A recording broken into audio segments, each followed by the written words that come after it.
Bonjour.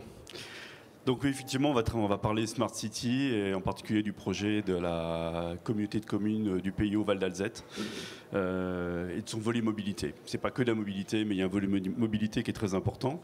Donc moi, je suis moi-même frontalier, hein, donc ça fait 20 ans que je suis dans la région.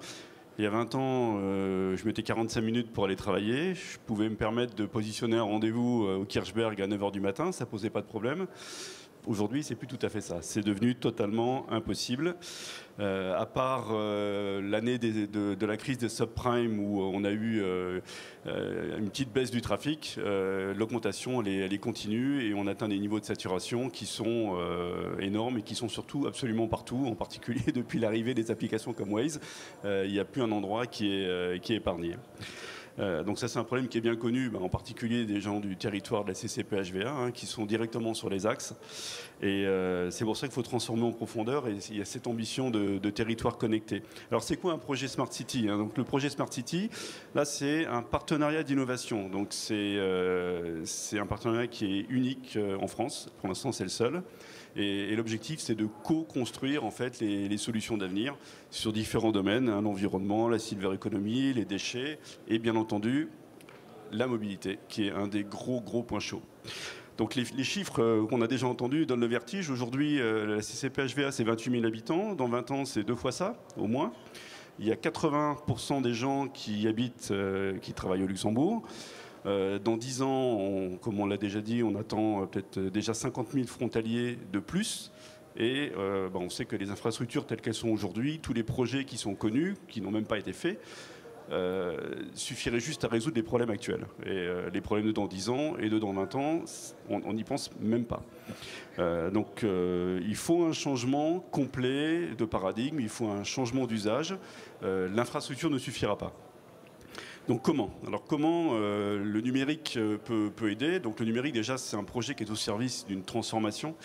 Donc cette transformation, elle doit être co-construite avec tous les acteurs. Alors, par exemple, dans le cadre de la mobilité, bien évidemment, on a les citoyens, on a la communauté de communes, on a les transporteurs, on a par exemple l'Automobile Club de Luxembourg qui était un de nos ateliers.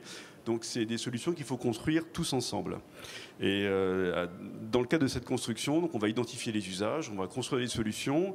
Et l'idée, c'est de construire des solutions qui soient pérennes, c'est-à-dire que c'est pas construire une application mobile, ça c'est on va dire un quick win, mais c'est construire une plateforme qui va permettre de développer tout un service de mobilité et de permettre à des startups par exemple, à des acteurs, à l'Automobile Club, à des loueurs de voitures, à des grosses entreprises de venir se brancher dessus pour pouvoir développer des services de mobilité qui vont devenir indispensables.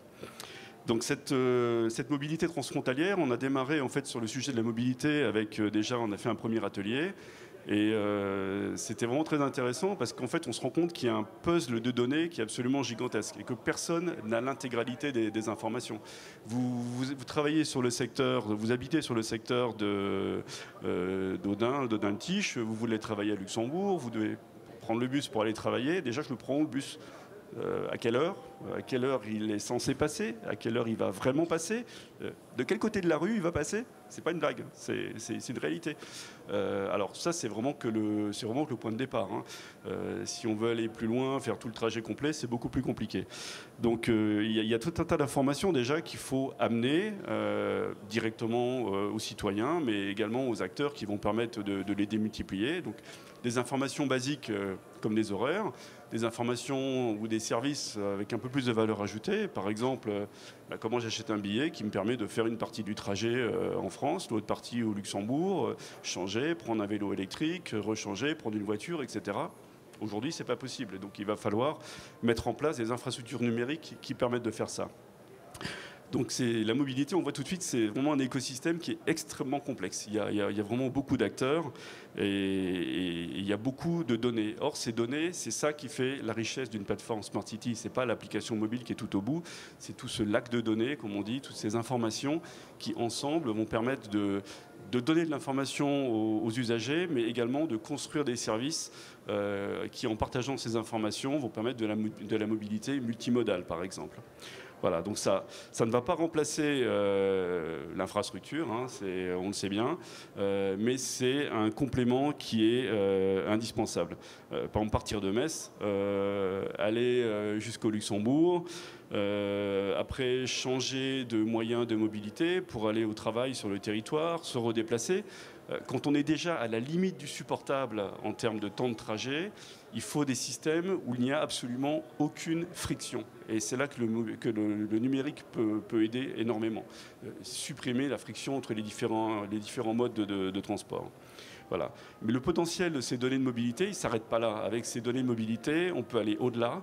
On peut construire de nouvelles données, par exemple en utilisant l'intelligence artificielle. Par exemple, il y a une expérimentation qui démarre à Bordeaux, qui vise à utiliser des données historiques, les données actuelles, par exemple l'état de trafic aujourd'hui, la météo, les événements qu'il y a dans la ville, de manière à en déduire, à prédire en fait les accidents et les problèmes en fait qu'on va rencontrer dans la journée.